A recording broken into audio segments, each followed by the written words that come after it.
If you like to add a lot of plugins to your projects, maybe even just an EQ, compressor, maybe a channel strip on every single track in your project, plus you want to add some reverb, saturation, delays, and modulation here and there. But when you try to do this, maybe your computer starts to do clicks and pops or other weird things, or maybe even crashing. Well, this quick tip should fix those problems. Now, there's some other issues you might encounter, and we'll talk about those things after, plus when you're going to want to do this, because you don't want this all of the time. So let me just show you what I'm talking about. All right, I want to show you this project here. I have tons of plugins in here, and I'm just going to press play, and you're going to hear some weirdness.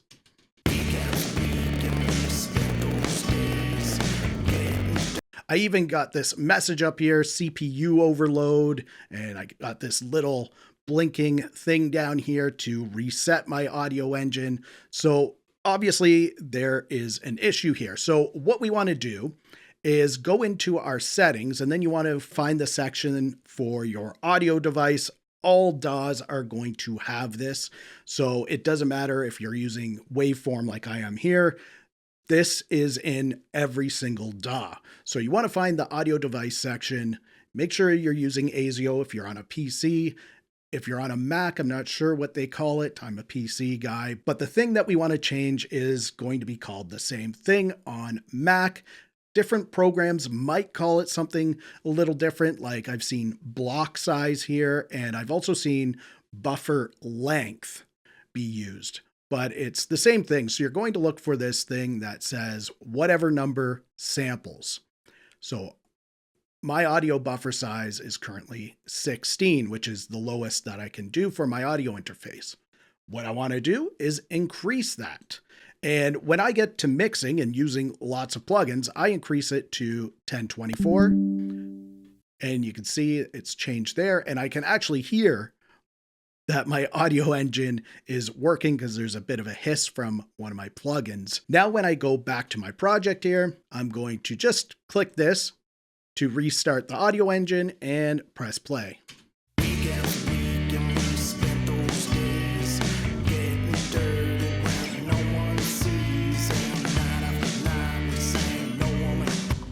No more weird stutters or anything like that. It's just working the way I was hoping it would work. And there are some plugins that do require you to increase the buffer size, something like Melodyne. I'm pretty sure it says in their manual to increase your buffer size to at least 1024 before using this. And that's because these are plugins that you're going to use when you get to mixing. So when you're doing your recording, don't start adding all these plugins in here. That's a mixing thing. When you're recording, do your recording and leave your latency lower. So you want to lower the latency when recording, and then when you get to mixing, you increase the latency, and you're not going to run into those problems. However, there are some times where you might, and this is due to everybody's PC setup and audio interface setup is going to be different. Some CPUs have different instruction sets, and they might not be able to handle certain plugins that use instruction sets on some of the more higher end CPUs. So you might have some issues there, but usually when that happens, those plugins won't even load. So there is that. Then there's also your RAM. You want to make sure you have at least bare minimum 16 gigabytes of RAM.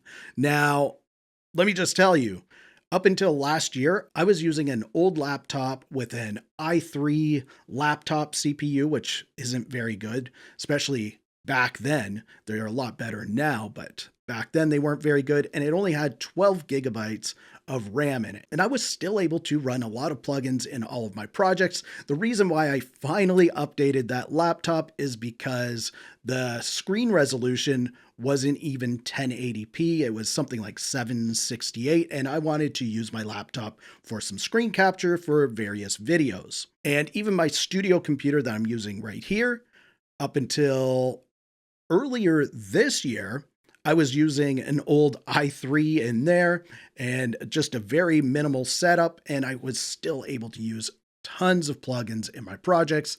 It's just knowing when to change your audio buffer size. When you're recording, you lower it, get that low latency. When you're mixing, you increase it, and you can start adding tons of plugins into your project. Some other issues you might come across are poorly programmed plugins. If you're grabbing a lot of free plugins, those usually aren't optimized unless you're getting a free plugin from a big manufacturer, then those usually are. But a lot of these independent things, they're not optimized, so they could cause some issues. If you're getting a plugin that's in beta testing, it might not be optimized. Or if you're just using a really old plugin or an old version of a plugin that isn't optimized for the more modern DAWs or the more modern CPUs. Those can cause issues. Now, there are some ways to even help if your CPU or your RAM isn't the greatest in your computer. Things you can do are freezing your tracks. So if you use instrument plugins, you might want to render those down to audio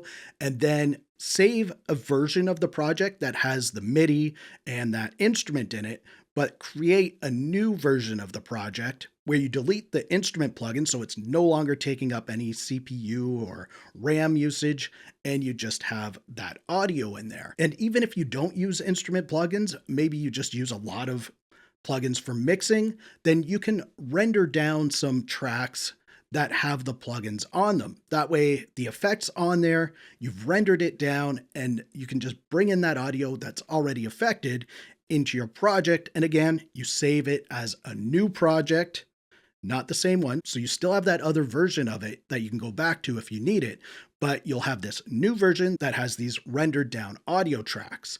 So that's something you can get used to, and it can save your CPU and your older computer if that's something you're struggling with.